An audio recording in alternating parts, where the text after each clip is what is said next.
어머니가 어떻게 이럴 수 있어요? 제가 서울에서 얼마나 힘들게 살았는지 아세요? 다른 사람들은 제가 아무리 열심히 해도 항상 저보다 앞서갔어요. 더 좋은 직장, 더 좋은 집, 더 좋은 차, 모두 그 부모들의 든든한 지원이 있어서 가능한 일이었다고요. 자식 한 번 도와주시는 게 그렇게 힘듭니까? 너희를 위해 모든 걸 바친 부모에게 아직도 더 요구하다니. 우리는 젊은 날 너희를 더 잘 키우기 위해 끝없이 희생해왔다. 더 좋은 집, 더 좋은 차라고.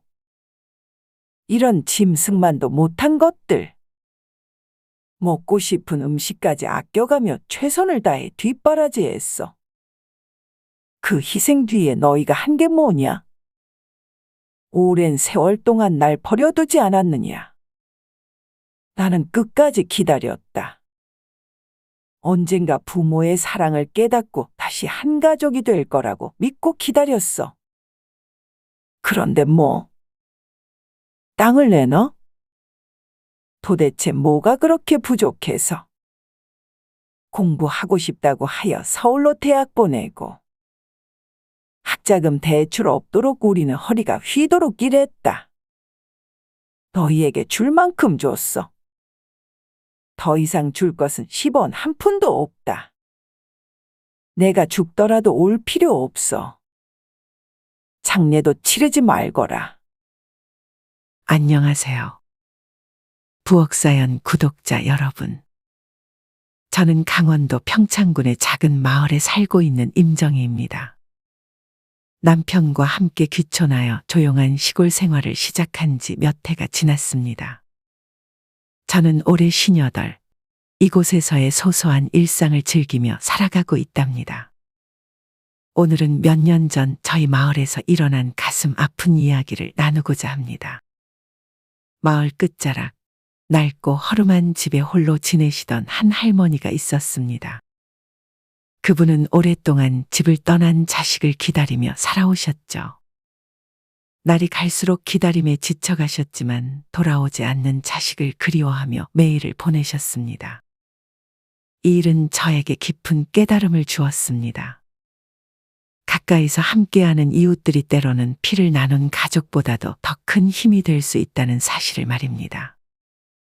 저희 부부는 4년 전 남편의 퇴직과 함께 번잡한 서울 생활을 뒤로하고 고요한 전원으로의 삶을 택했습니다.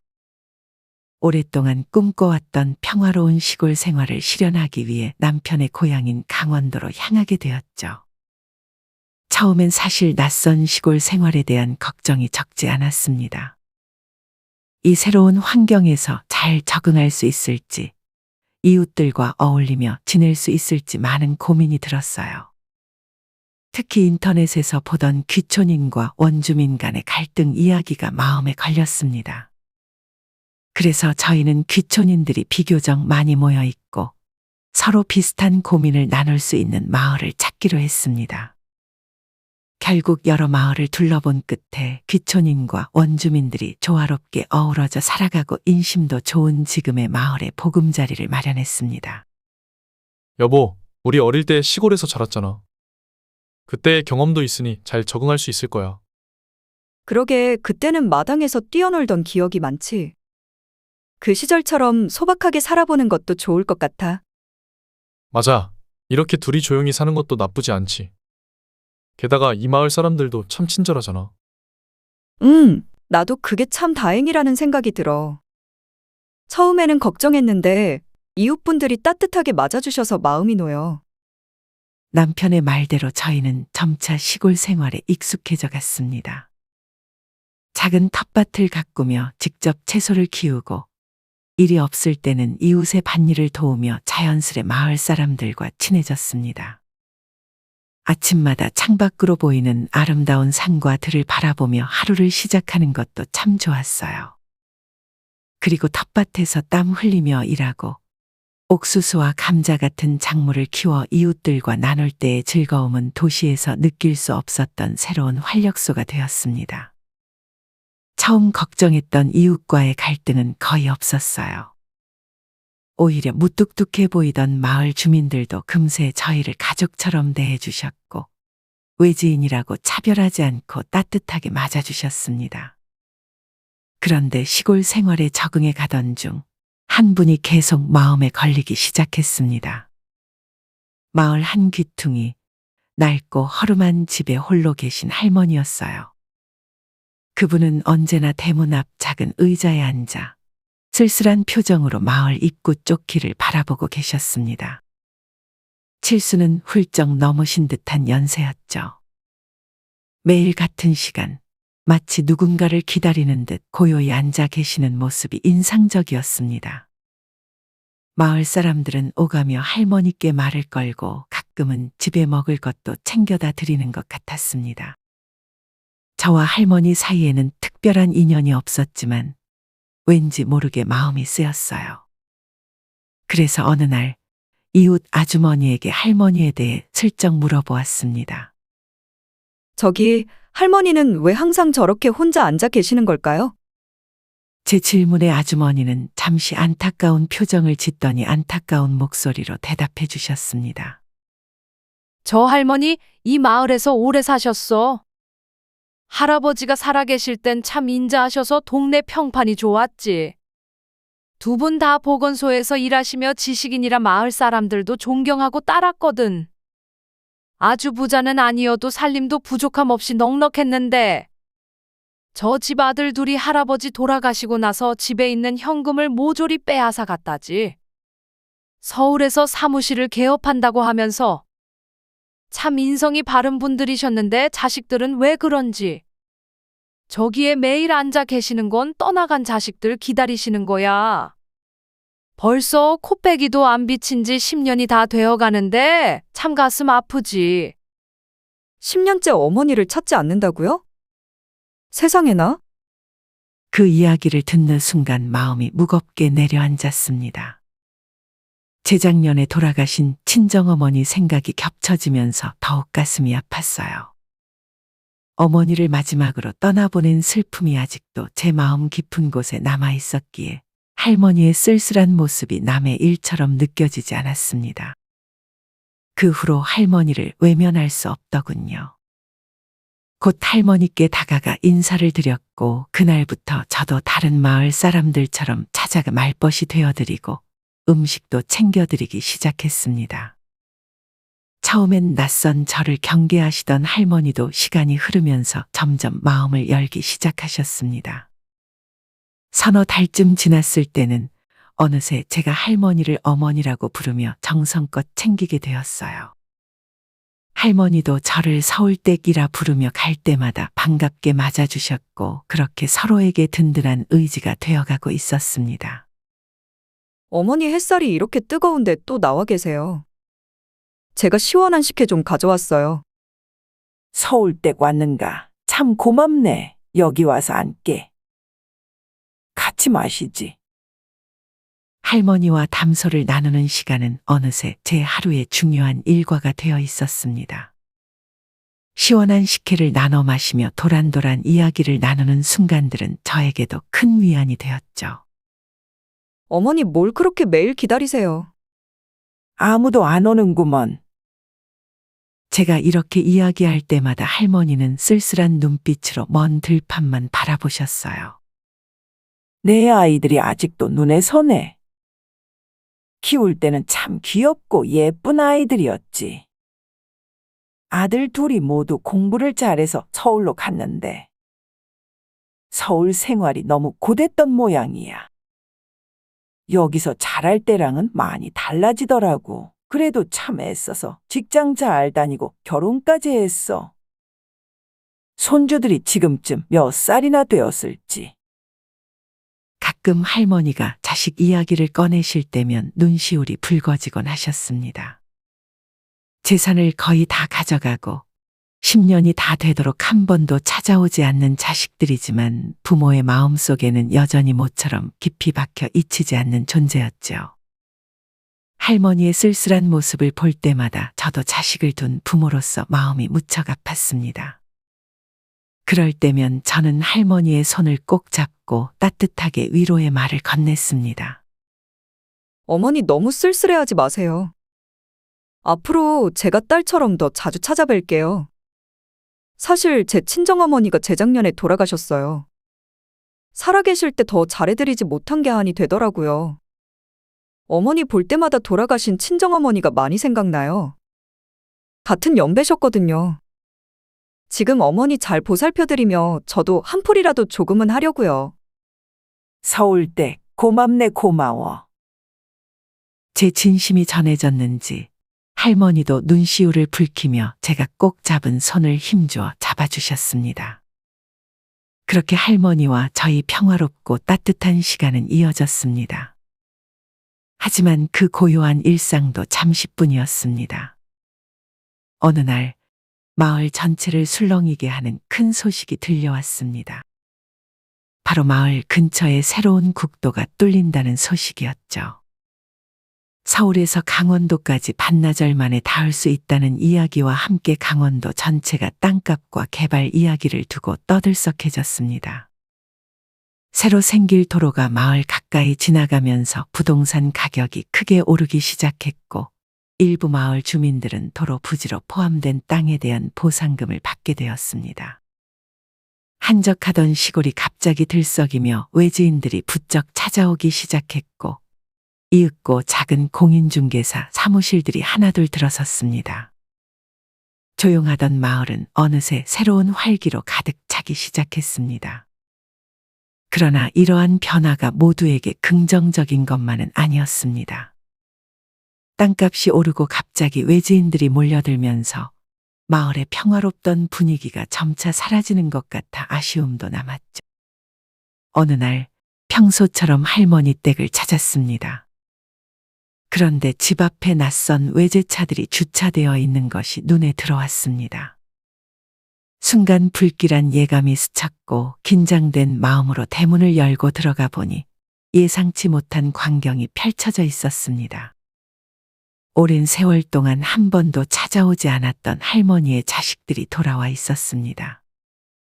그런데 그들은 할머니에게 소리를 지르며 땅을 내놓으라고 윽박지르고 있었습니다.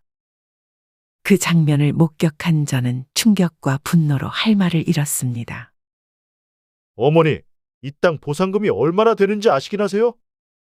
빨리 서류에 도장 찍으세요. 풍채 좋은 남자가 차가운 말투로 할머니에게 서류를 내밀었습니다. 그는 첫째 아들인 듯했어요. 그의 아내는 팔짱을 끼고 거만한 표정으로 할머니를 내려다보고 있었고, 옆에서 둘째 아들 역시 형의 말에 거들고 있었습니다. 왜 이렇게 고집을 부리세요? 빨리 넘기셔야 보상금을 제대로 받을 수 있다니까요. 조금 더 젊은 둘째 아들도 큰형을 거들며 말하더군요. 세상에 10년 동안 한 번도 찾아오지 않았던 자식들이 토지 보상 소식이 들리자 이렇게 서둘러 찾아오다니. 그것도 할머니가 가진 마지막 재산인 땅을 내놓으라고 윽박지르다니 정말 기가 막힐 노릇이었습니다. 할머니는 겁에 질린 채로 자식들을 바라보며 아무 말도 하지 못하셨습니다. 그 모습이 얼마나 비참해 보였는지 도저히 참을 수 없어 할머니에게 다가가 말했죠. 어머니 괜찮으세요? 제가 도와드릴게요. 자식들은 저를 보며 눈살을 찌푸렸습니다. 당신 누구야? 왜 남의 일에 참견해? 첫째 아들의 목소리는 날카롭고 냉정했습니다. 그 순간 저는 여기서 물러서선 안 되겠다는 결심이 강하게 들었습니다. 용기를 내어 그에게 단호히 말을 건넸습니다.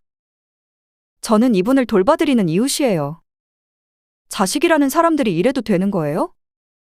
지금 어르신께 뭐 하는 짓이에요? 그러자 둘째 아들이 비웃으며 말하더군요. 아줌마가 뭔데 우리 가족 일에 상관합니까? 어머니가 땅을 가지고 있으면 보상을 제대로 못 받으니까 양도를 하라는 거 아닙니까? 알지도 못하면서 남의 집안일에 상관하지 말고. 나가요, 나가. 할머니는 저를 바라보며 눈가에 눈물이 맺혔습니다.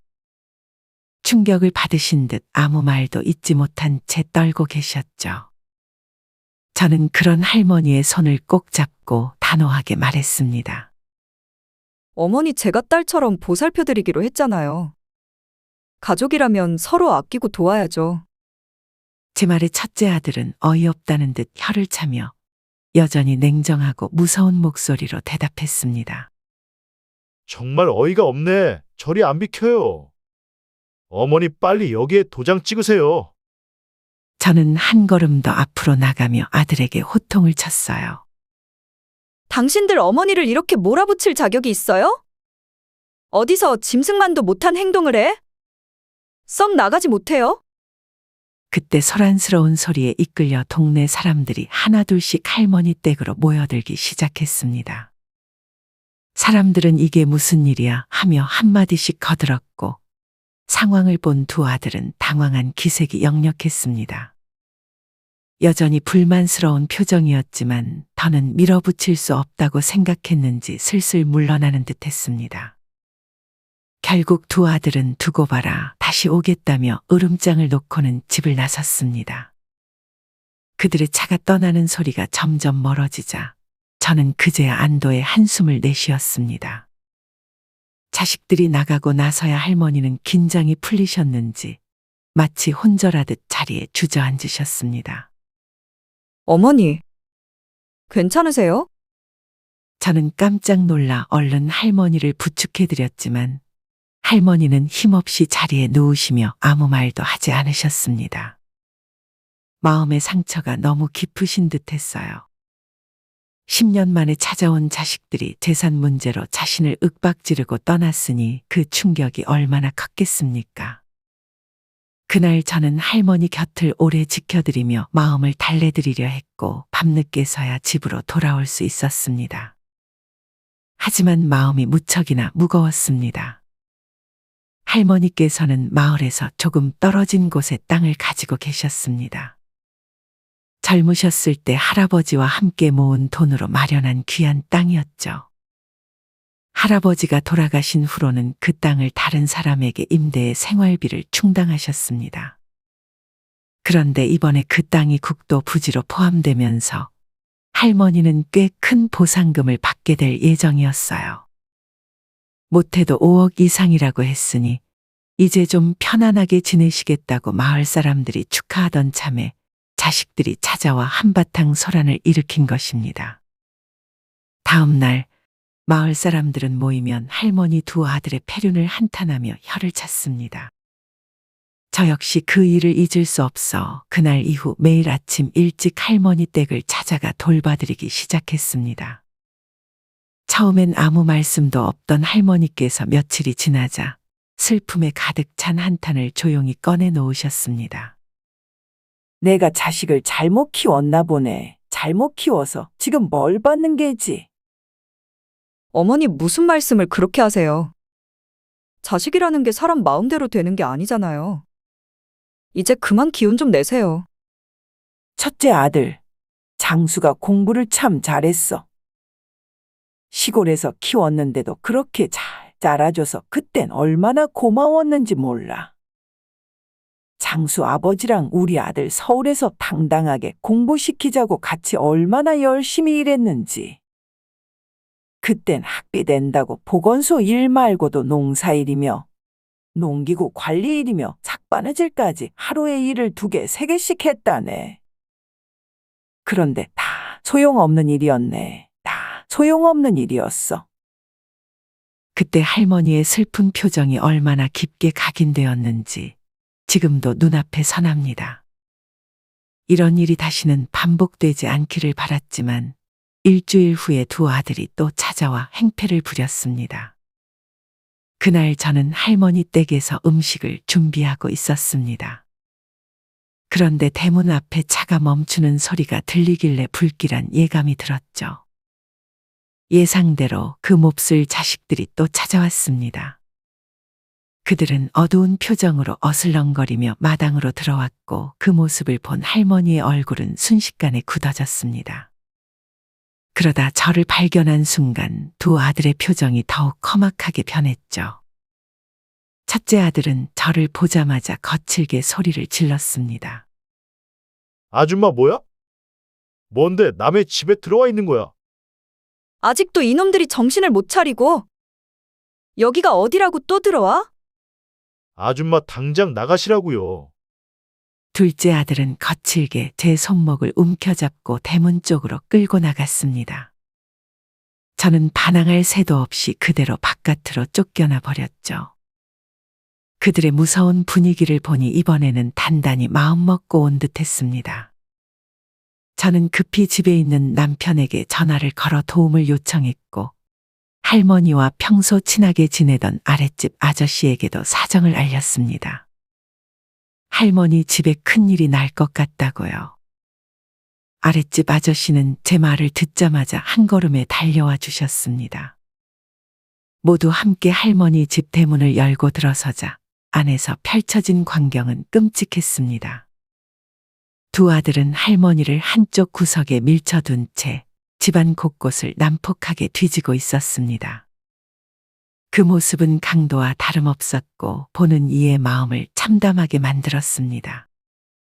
도대체 도장은 어디 있는 거야? 진짜 답답하네? 아니면 서명이라도 하시던가? 첫째 아들은 짜증 섞인 표정으로 투덜거렸고 둘째 아들은 옷장과 수납장을 가리지 않고 정신없이 뒤집어 엎고 있었습니다. 그들의 눈에는 연약해진 어머니와 허름한 살림살이는 전혀 보이지 않는 듯했습니다. 오로지 돈에 미쳐 날뛰는 짐승과도 같은 모습이었습니다. 더 이상 참을 수 없었습니다. 손이 부들부들 떨리고 온몸에 분노가 치밀어 올랐습니다. 결국 저는 어지럽게 집안을 헤집고 있던 둘째 아들의 등짝을 거세게 내리쳤습니다. 내 놈들이 그러고도 인간이냐? 이 짐승 같은 놈들아! 너희들을 낳아주고 키워주신 어머니를 10년 동안이나 버려둔 자식들이 무슨 낯짝으로 여길 찾아와. 지금 어머니의 모습과 살림을 한번 봐. 너희가 외제차 타며 떵떵거리는 동안 얼마나 힘들게 사셨는지. 눈이 있으면 한번 보라고. 저는 화가 잔뜩 나서 소리쳤어요. 이 아줌마 미친 거 아니야? 화가 난 둘째 아들은 저를 거칠게 밀쳐냈고 저는 그만 뒤로 넘어지며 엉덩방아를 찍고 말았습니다. 그 모습을 본 제 남편과 함께 온 아랫집 아저씨는 깜짝 놀라 달려와 저를 부축했습니다. 둘째 아들은 사람을 밀쳐놓고도 죄책감 하나 없이 오히려 얼굴을 울그락불그락 붉히고 있었습니다. 저렇게 점잖으신 할머니의 자식인데 어떻게 저리도 거칠고 무정한 사람으로 자랐는지 참 모를 일이었어요. 당신들이 뭔데 우리 집에 와서 이래라 저래라 해. 부모님 집에 함부로 들어온 당신들이 더 문제야. 그래. 무단 침입으로 지금 당장 경찰 부르겠어? 둘째 아들은 맞장구 치며 곧 핸드폰을 들고 경찰에 연락했습니다. 경찰이죠? 여기 무단 침입 신고하려고 합니다. 저희 어머니 집에 모르는 사람들이 때로 몰려와서 지금 행패를 부리고 있어요. 결국 경찰이 출동했고 그들은 현장에 도착하자마자 어지럽혀진 집안을 둘러보며 사태의 심각성을 눈치챘습니다. 망연자실한 표정으로 한쪽에 주저앉아 계신 할머니와 저와 남편, 아랫집 아저씨의 증언을 하나하나 신중히 들은 경찰은 상황을 빠르게 파악했습니다. 집안은 마치 폭풍이 휩쓸고 간 듯 어지럽혀져 있었고 할머니는 충격에 잠겨 아무 말씀도 하지 못한 채 떨고 계셨습니다. 경찰은 이 모습을 보고 난폭하게 행동한 두 아들에게 단호한 태도로 다가가더니 이곳에서 당장 나가셔야겠습니다라며 집 밖으로 안내했습니다. 미친 거 아니야? 우리가 친자식이라고. 어머니 집에 자식이 찾아온 게 뭐가 잘못이야? 당신들 제정신이야? 큰아들은 경찰이 들어오자마자 얼굴이 붉어지며 삿대질을 하고 화가 잔뜩 난 표정으로 소리를 질렀습니다. 그의 분노는 말로 표현할 수 없을 정도로 격렬했지만 경찰은 그 어떤 감정에도 휘둘리지 않고 차분히 대응했습니다. 지금 상황을 봤을 때 가정폭력 사건으로 분류될 수 있어요. 자식이라고 부모 집에서 이렇게 폭력적인 행동을 해도 되는 건 아닙니다. 오히려 이웃분들이 말리려고 오셨다가 쌍방으로 폭행이 일어난 것 같은데 이 이상으로 가면 일이 커져요. 절대 선생님에게 유리한 상황이 아닙니다. 진정하시고 이만 돌아가세요. 경찰의 강력한 경고에 두 아들은 결국 꼬리를 내리고 불이 나게 집을 떠났습니다. 그들의 발걸음은 급하고 표정은 굳어 있었습니다. 하지만 할머니는 여전히 방 한 구석에 앉아 그 모든 일이 지나간 후에도 눈물을 멈추지 못하셨습니다. 그 모습에 가슴이 무겁고 마음이 아팠습니다. 저는 할머니가 큰 스트레스에 의해 몸이 상하실까봐 걱정이 되어 더는 혼자 두지 않기로 결심했습니다. 그날 저희 부부는 할머니를 모시고 집으로 돌아왔습니다. 혼자 집에 계시기보다 새로운 환경에서 다른 사람들과 함께 있는 것이 조금이라도 위로가 될 거라는 생각에서였습니다. 할머니는 저희 집에 도착하시자마자 차를 한 잔 드시며 창밖을 바라보셨습니다. 그렇게 몇 시간이 지나자 할머니는 마치 오래된 상처를 들여다보듯 여러 생각을 정리하시려는 듯 깊은 한숨을 내쉬며 어렵게 입을 열기 시작했습니다. 서울댁, 내가 참 염치 없고 부끄럽지만 부탁 하나 하세. 부끄럽다니요. 어머니 말씀하세요. 지난 며칠간 생각해 봤는데 나와 할아범의 마지막 유산을 도저히 내 자식들에게 남길 수 없어. 차라리 다른 어려운 사람을 돕는 게 낫지. 내가 자식들에게 땅을 빼앗기지 않도록 자네가 좀 힘써주게. 저는 할머니의 말에 깜짝 놀라 그 순간 그녀의 눈을 들여다보았습니다. 할머니의 표정은 깊은 슬픔으로 얼룩져 있었지만 그 눈빛 속에는 단단한 결심이 담겨 있었습니다. 얼마나 고통스러운 마음으로 그런 결정을 내렸을지 그 고통을 헤아리니 가슴이 찢어지는 듯 했습니다. 지금도 그 순간을 떠올리면 마음이 먹먹해져요. 운이 좋게도 제 아들 중 한 명이 변호사 사무소에서 사무장으로 일하고 있어 그쪽 인맥을 통해 신뢰할 수 있는 변호사를 소개받을 수 있었습니다. 급히 아들에게 연락해 상황을 설명하고 믿을 수 있는 변호사를 소개해달라고 부탁했죠. 며칠 지나지 않아 마을 근처 시내에 있는 상속 전문 변호사와 연결되었습니다. 다음 날 변호사는 직접 저희 집으로 방문해 유산 문제에 대한 상담을 시작했습니다. 변호사는 유언 공증, 신탁 설정, 기부 약정서 등에 대해 차근차근 설명했고 할머니는 저희 도움을 받으며 변호사의 안내에 따라 유산을 정리하기 시작했습니다.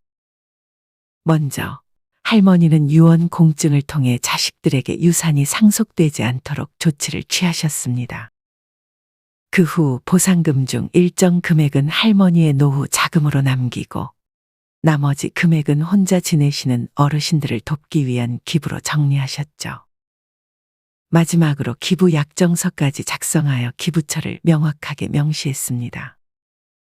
할머니는 자신처럼 나약해진 노년을 외롭게 보내고 계신 어르신들을 위해 본인의 재산 전부를 기꺼이 내놓으셨습니다. 모든 절차가 마무리된 후 할머니는 한층 홀가분한 표정을 지으셨고 그동안 가슴에 깊은 상처로 남아있던 자식들에 대한 미련을 조금은 내려놓으신 듯 보였습니다. 제가 할머니의 마음을 모두 이해할 수는 없었지만 한결 편안해 보이는 모습에 마음이 놓였습니다. 하지만 그 후 자식들이 어떻게 그 사실을 알았는지 잔뜩 화가 나서 저희 집으로 달려왔습니다. 갑작스럽게 찾아온 두 아들은 문을 두드리며 화를 냈죠. 임정희 씨 당장 나와요. 지금 어머니를 이용해서 사기치고 있는 거 맞죠? 이게 무슨 짓이야? 감히 우리 유산을 빼앗아? 두 아들이 거칠게 욕을 퍼부으며 협박하더군요. 저는 그들의 위협에도 굴하지 않고 남편과 함께 문을 열었습니다. 저희는 어머니의 뜻을 따랐을 뿐이에요. 법적으로 모든 절차를 마쳤습니다. 이렇게 행패 부려봤자 소용없어요. 그때 할머니가 조용히 따라 나오셨어요. 하지만 그때의 할머니는 전혀 다른 모습이었어요. 평소에 온화하고 다정한 얼굴은 어디에도 없고 엄격하고 무서운 눈빛으로 자식들을 째려보셨죠. 그동안 자식들에게 항상 따뜻하고 부드러운 모습만 보여왔던 할머니는 마치 전혀 다른 사람처럼 보였어요. 어머니의 다른 모습에 그들은 조금 놀란 듯 했습니다. 당장 내 눈앞에서 사라져. 그동안 너희를 배 아파 낳은 내 자식으로 보고 계속 감싸왔지. 이제 더 이상 그러지 않기로 했다. 어머니가 어떻게 이럴 수 있어요? 제가 서울에서 얼마나 힘들게 살았는지 아세요? 다른 사람들은 제가 아무리 열심히 해도 항상 저보다 앞서갔어요. 더 좋은 직장, 더 좋은 집, 더 좋은 차, 모두 그 부모들의 든든한 지원이 있어서 가능한 일이었다고요. 자식 한번 도와주시는 게 그렇게 힘듭니까? 할머니는 아들의 끝없는 요구를 듣고 안타깝다는 듯 눈을 질끈 감으셨죠. 너희를 위해 모든 걸 바친 부모에게 아직도 더 요구하다니. 우리는 젊은 날 너희를 더 잘 키우기 위해 끝없이 희생해왔다. 더 좋은 집, 더 좋은 차라고. 이런 짐승만도 못한 것들. 먹고 싶은 음식까지 아껴가며 최선을 다해 뒷바라지했어. 그 희생 뒤에 너희가 한 게 뭐냐? 오랜 세월 동안 날 버려두지 않았느냐? 나는 끝까지 기다렸다. 언젠가 부모의 사랑을 깨닫고 다시 한 가족이 될 거라고 믿고 기다렸어. 그런데 뭐? 땅을 내놔? 도대체 뭐가 그렇게 부족해서? 공부하고 싶다고 하여 서울로 대학 보내고 학자금 대출 없도록 우리는 허리가 휘도록 일했다. 너희에게 줄 만큼 줬어. 더 이상 줄 것은 10원 한 푼도 없다. 내가 죽더라도 올 필요 없어. 장례도 치르지 말거라. 할머니의 매서운 호통에도 두 아들은 고개를 숙이기는커녕 오히려 불만 가득한 얼굴로 씩씩거리며 맞섰습니다. 그들의 분노는 마치 가시처럼 날카롭게 돋아 있었습니다. 어머니가 뭘 아신다고 그래요? 첫째 아들이 소리쳤고 둘째 아들도 쓴웃음을 지으며 맞장구 쳤습니다. 자식을 버리는 부모가 세상에 어디 있어요? 그들은 한참을 그렇게 실랑이를 벌이며 할머니의 말을 무시하려 들었죠. 하지만 그 순간 할머니의 눈빛은 차갑게 굳어졌고 다시는 자식을 안 보실 무서운 각오로 마지막으로 말하셨습니다. 여기 내 진짜 가족인 이 딸내미가 저번에 우리 집에 나 혼자 불안하다고 해서 내 허락 아래 작은 카메라 몇 개를 설치해 두었다. 지난번 너희들이 행패를 부리며 집안을 쑥대밭으로 만들고 내 이웃들을 밀치던 그 모든 장면이 고스란히 담겨 있어. 내가 들어보니 그 영상이 있으면 너희들이 내 주변으로 접근할 수 없도록 경찰에 신고할 수 있다고 하더구나. 온 세상의 페류나로 소문나고 싶지 않거든 당장 썩 물러가. 할머니의 말에 두 아들은 큰 충격을 받은 듯 마치 세상이 끝난 것처럼 망연자실한 얼굴로 서로를 바라보았습니다. 그렇게 그들은 자신들이 가장 소중한 존재라고 믿었던 어머니를 잃었습니다. 어머니는 그들에게 무조건적인 사랑을 주던 그들의 세상에서 가장 중요한 사람이었죠. 하지만 그 소중한 존재를 떠나보낸 순간 그들이 그 사실을 제대로 깨닫게 되는 날이 올까요? 저는 그들이 언젠가는 후회하길 바랍니다. 그 후 우리는 할머니께 우리 집으로 오셔서 함께 지내시자고 간곡히 말씀드렸습니다. 어머님, 이제는 저희와 함께 편히 지내세요. 저희가 곁에서 돌봐드릴게요. 하지만 할머니는 잠시 우리를 바라보시더니 고개를 천천히 가로저으셨습니다. 고맙구나. 서울댁 마음 내가 잘 알지. 하지만 난 내 집이 편해. 거기서 익숙한 것들과 함께 살고 싶어.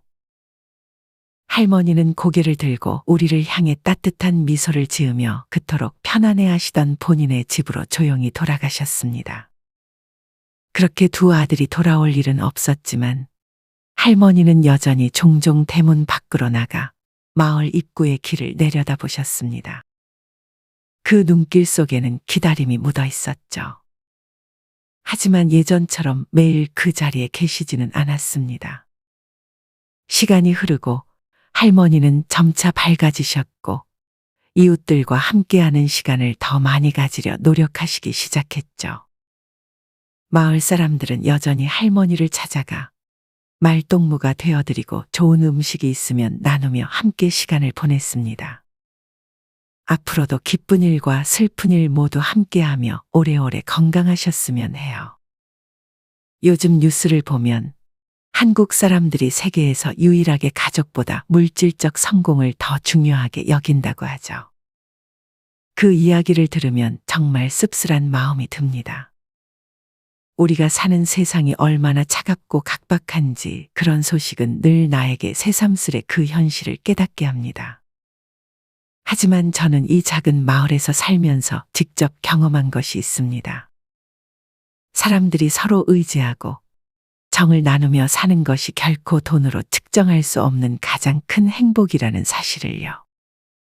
여러분, 돈이 아무리 많다고 해서 소중한 사람을 잃지 않길 바랍니다. 물질이 아니라 마음으로 이어지는 진정한 관계가 우리가 진정으로 소중히 여겨야 할 것이니까요. 언제나 가족과 함께 사랑하는 이들과 함께하는 행복한 시간이 여러분을 가득 채우길 바랍니다. 감사합니다. 오늘 사연 어떻게 들으셨나요? 이번 이야기가 구독자분들에게 따뜻한 위로가 되었으면 좋겠습니다. 느끼신 점이 있다면 댓글로 허심탄회하게 의견을 나눠주세요. 부엌사연은 여러분의 구독과 좋아요 그리고 댓글로 유지됩니다. 앞으로 더 좋은 사연으로 찾아뵐 수 있도록 많은 도움을 부탁드려요. 감사합니다.